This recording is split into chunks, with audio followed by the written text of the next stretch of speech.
Ratan Sharda and Mr. Binay Singh is also with us here on the broadcast. Mr. Ratan Sharda, we're just breaking the update coming on part of the SDPI because it is the only affiliate of the PFI that has been spared as it runs as a political party which has been recognized. They have come out with a statement, Mr. Sharda. They say that this is an undeclared emergency by the BJP regime.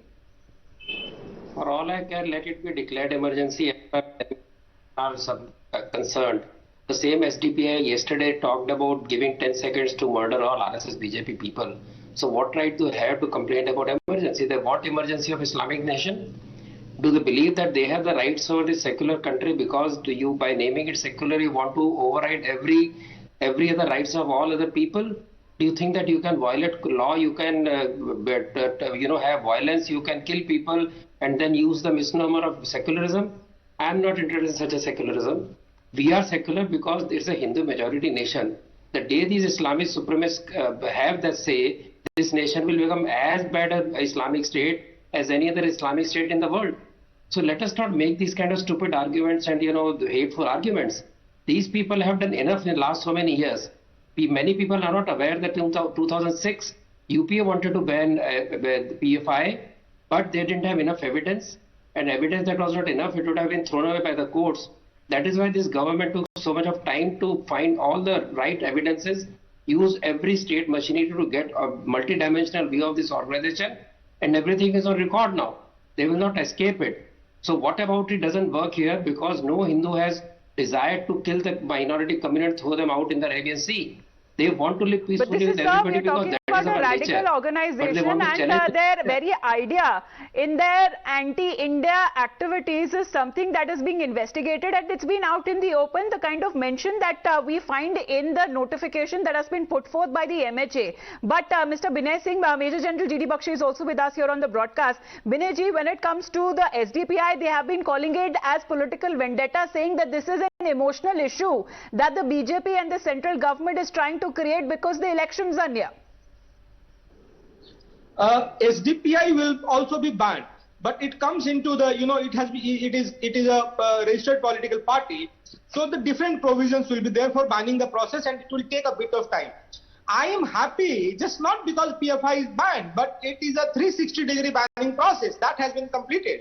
Look, NCHRO is there, National Confederation of Human Rights Organization. This organization was not just working for PFI, they were even working for CPI Maoist, All India Imam Council. So in Ranchi riots, what this Imam Council was doing, that in every masjid, they were deploying a very radical kind of Imam, so he can radicalize the other youths in the community. So it was just not an organization. It has so many, the operation was named Octopus, and this organization is like the octopus. There are so many tentacles. So I always maintain the line that the government must not commit the mistake what it committed in Simi. Absolutely. Banning, when it comes to proxies of Simi, that turned out to be the PFI, Bakshi sir, because the PFI and its associates, what's been mentioned in the notification, they say that it has been involved in violent terror activities with an intent to create a reign of terror in the country.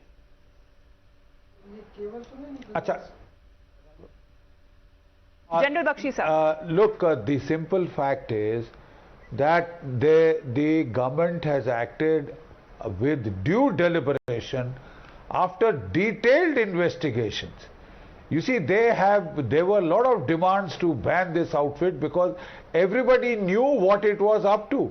It is a morphed form of Simi which has spawned the Indian Mujahideen terrorist organization, which for a decade had been carrying out bombings in all the major cities of India. When that was destroyed, that was crushed forcefully, they just simply, like all Lashkar-e-Toiba and Jaish-e-Mohammed, they just change their names, they change their bank accounts, and they continue as usual. This is exactly what has happened.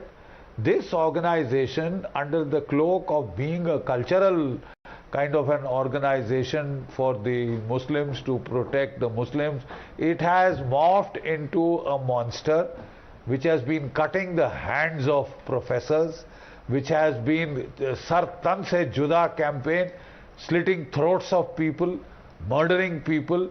It is in contact with the IS. It is in contact with the Taliban. It is in contact with the IS Khorasan module.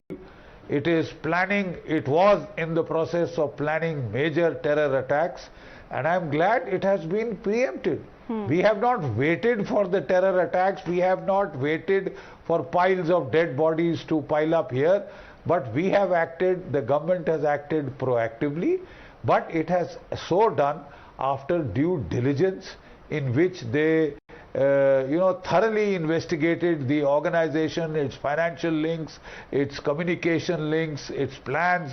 They have published a document of India 2047. How by 2047 they wish to take charge of India, they wish to dismember India, how they wish to carry on with the Ghazwa-e-Hind.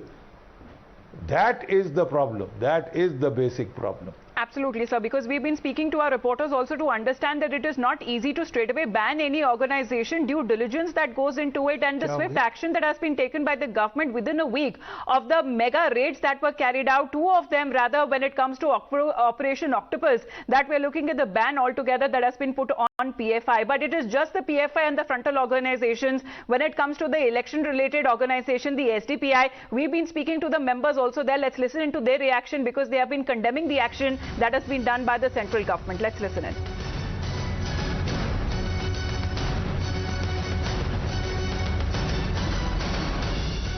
ये एक allegation है, वो allegation in the due course of legal process prove होना है।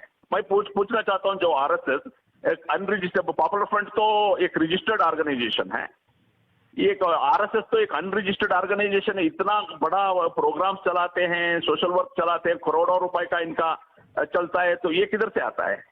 देखिए, ये political vendetta है, ये एक टूल किट है इलेक्शन के लिए। गुजरात इलेक्शन और जो 24 इलेक्शन का जो एक टूल किट है।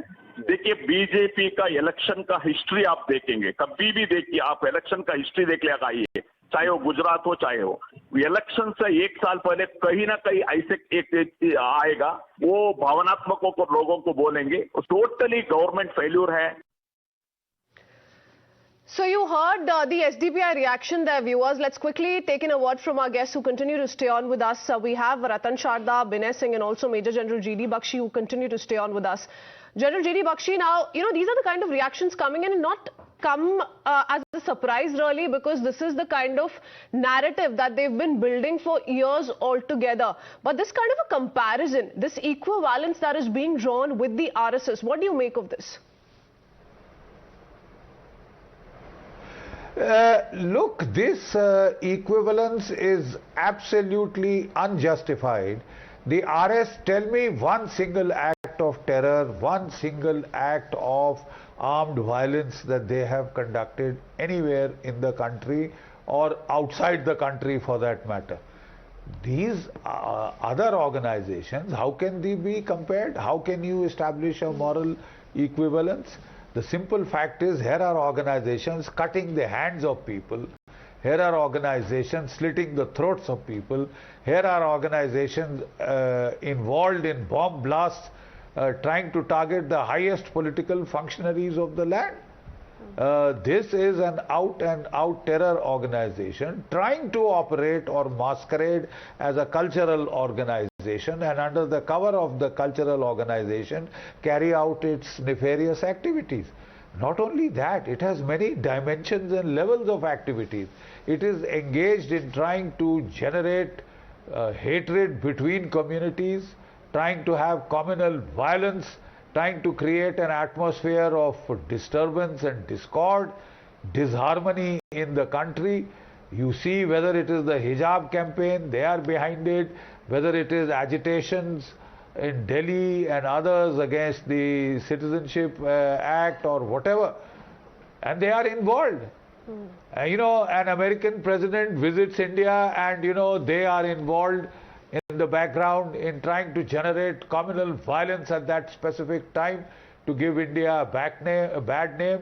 That is duly picked up by the echo chamber in the United States, which hates India, which are out to dismember India. And there are, I'm sorry to state, organizations like the Harvard University, which under the cover of,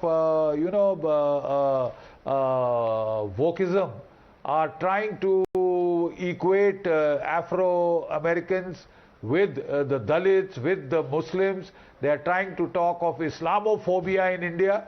What about Hindu-phobia in Pakistan? Yes. What about Hindu-phobia in the West?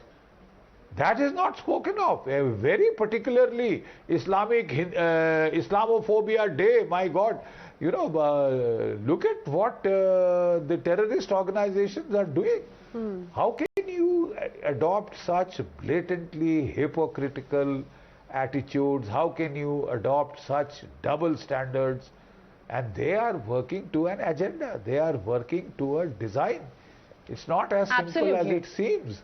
And yet you have, these kind of bizarre justifications coming from the SDPI. That's also saying that if these are allegations against the PFI, they must be proven, but safely distancing itself as well, regardless of the fact that this is the political outfit, the political arm of the PFI. So it's extremely bizarre what's playing out. Mr. Singh, now, here's an organization that has been one of the most potent radical Muslim outfits. Let me also bring in Major General G.D. Bakshi on that before I come to you. General G.D. Bakshi, if we talk about anti-national activities to begin with, it's not just numerous cases of violence, crime, unlawful activities, it's also anti-national activities that have come to light time and again. There is concrete proof the investigating agencies have been putting out to the fore. The raids that have been concluded recently, the 2 rounds of raids that have taken place have come out with a lot of information, and yet you have blatant denial. But this was much needed, and it was just a matter of time that this happened.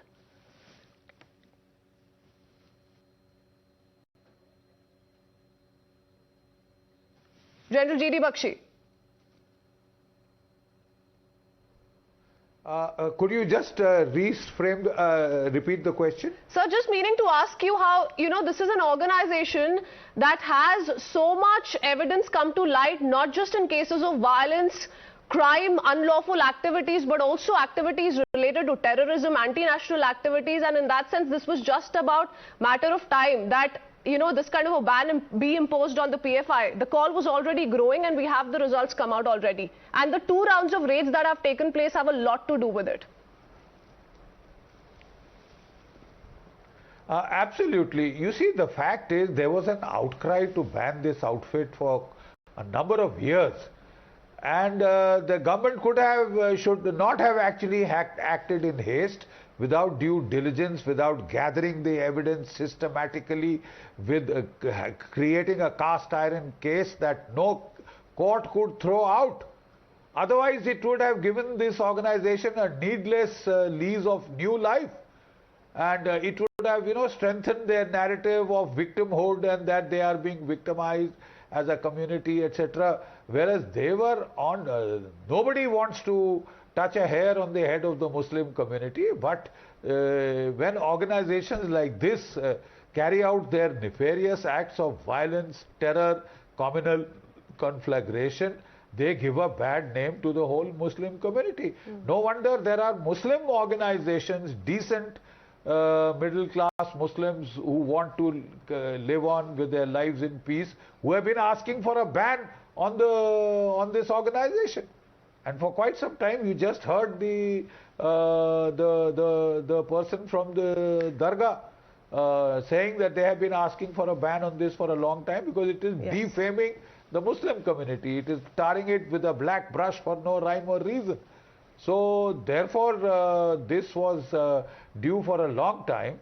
But, if you act in haste, if you act without a cast iron case, and when this case goes to the courts and they throw it out, well then, because of lack of solid evidence, well then you do yourself harm. The fight against such organizations is then derailed for quite some time. So the government has acted in a very methodical manner, in a cautious manner. They have carried out Operation Octopus, deep investigation, state police, central intelligence organizations. They've all conducted a thorough probe, the NIA, and now they have nailed this organization properly and exposed it for what it is doing. It is a violent extremist organization. an organization that chops off the hands of people, then graduates to chopping off the necks of people, is not a cultural organization. It is a terrorist organization, and it deserves to be banned. It should have been banned long ago, but anyway, we have now done it with thorough evidence, so it can be nailed. The other point that I'm trying to highlight is, Rajiv Malhotra is coming out with his latest book, which will be released on the 30th in Vivekananda International Foundation. He is pointing out how there is an echo chamber in the United States, very well funded, supported by quasi-government organizations, supported by prestigious institutions like Harvard, which are creating a narrative of Islamophobia in India. I think they should look within. Yes. I mean, who did 9/11 there? And the points that you're raising are very important, General Bakshi, because the next big question is whether or not, regardless of, their political affiliations, will everyone, all political outfits come out and back this ban? Because, this is an outfit, an organization that's had its presence over 17 states across the country.